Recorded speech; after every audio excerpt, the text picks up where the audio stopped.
has a problem going into Overwatch 2. Taking away a tank really takes away its ability to win fights through objective pressure, and that's a problem.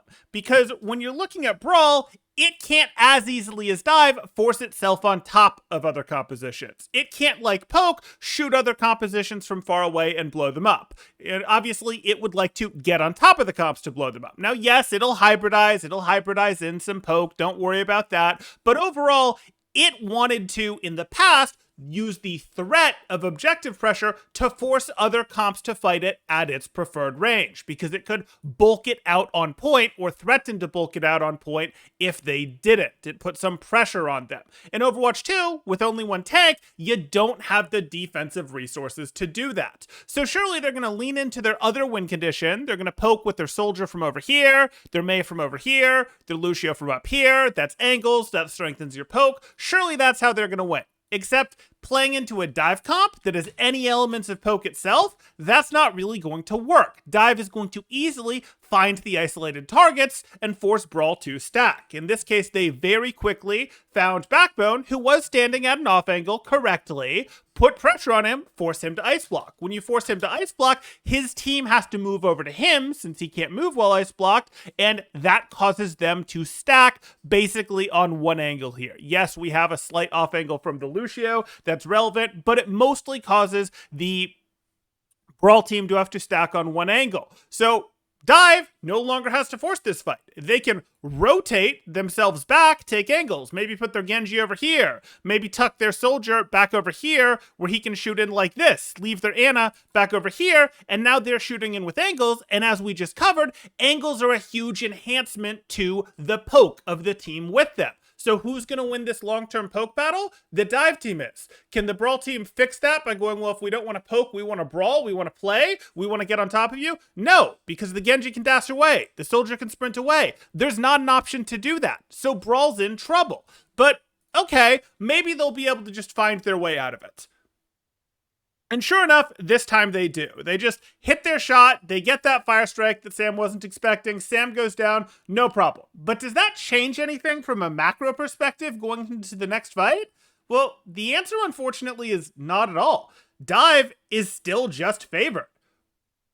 We look at this, and they're once again going to look for, hey, the weak point is that Mei over there in the off angle. Yeah, she's getting heals, but if they can force that ice block, they can then set up and win with their poke condition. Or in this case, they managed to take her out before she used the ice block, and now they'll just go in and clean up this fight because, hey, why not? And they do. Down goes Landon. That fight is over. That's not going to work. And there wasn't really a chance for London to go, oh, if we just played it better. No, yeah, sure, they could have popped the ice block there, but ultimately at a macro perspective, this couldn't go their way long term.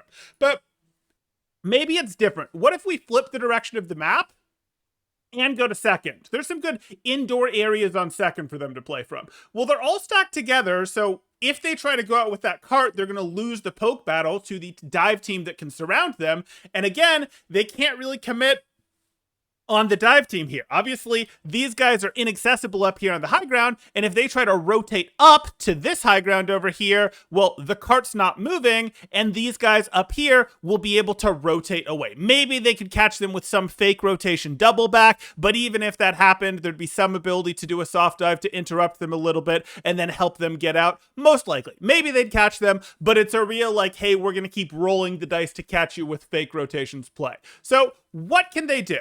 Well, it looks like we're going to see the Brawl team go, hey, we're going to play in two areas. We're going to play our Reinhardt and Mei in one place, pushing cart a little bit, and we're going to play everyone else stacked back with cover, because that way we haven't walked into the dive kill box yet, and we can sort of poke you a little bit.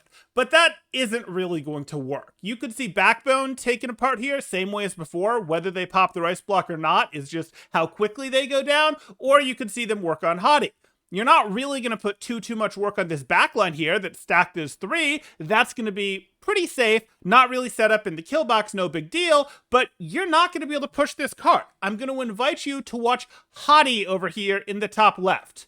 This is important. What's going to happen to Hottie? Oh, Hottie gets slept because Hottie can't defend himself in multiple directions. He's either going to take Genji damage coming up from over here, Genji and Lucio damage, or he's going to take damage potentially from Soldier or Ana abilities. And either one of those are enough to open up the door for the dive composition. Gets damaged, gets slept, gets purpled, and a dive would come through, except London correctly decides we're going to lose our Reinhardt. Our Reinhardt is going to get dove and eliminated, yes, Reinhardt, if we don't protect him with either our Blizzard or our Beat. So they commit this Blizzard to protect their Reinhardt. And out of that, they're going to get the cart to here, maybe eventually to here because they'll heal him back up during the Blizzard. This is just going to come back up as another situation. This isn't going to get better. And again, these guys don't really have the ability to go, hey, let's push the cart from here, then back in. Let's push the cart from here, then back in. Let's push the cart from here, then back in, because they can't rotate tank defensive abilities well enough, nor is it really practical to go, hey, let's rush up here, rotate onto your backline. No, Lucio's going to come help their Ana walk away. Soldier has sprint. You're never actually going to catch them. This team is just too much more mobile. Or you may eventually catch them, but you're going to spend a minute 15, 45 seconds rotating to try to catch them. And during that entire time, the cart is going to move 0. And then when you catch them, have you really won the fight? No, they've still got a fight that they can have here. So Brawl has a fundamental problem as far as I'm concerned. And I don't think they can fix this by giving Reinhardt an extra 150 heals, by giving BAP an extra 15 healing per shot on direct. I don't think there's a solution to this without crazy tuning up the numbers. But what do you guys think? Do you just think it's oh no, Brawl's fine, it's just that it's a dive meta and that Soldier is really powerful by himself in poke and that's giving them enough poke aspect? Or is Brawl in bigger trouble than this going forward? I'm curious what your thoughts are. If you're enjoying this type of content, please drop a like, consider subscribing if you haven't already done so for more thought-provoking Overwatch 2 content like this, and I look forward to seeing you in the next one. Thanks, Temporal out.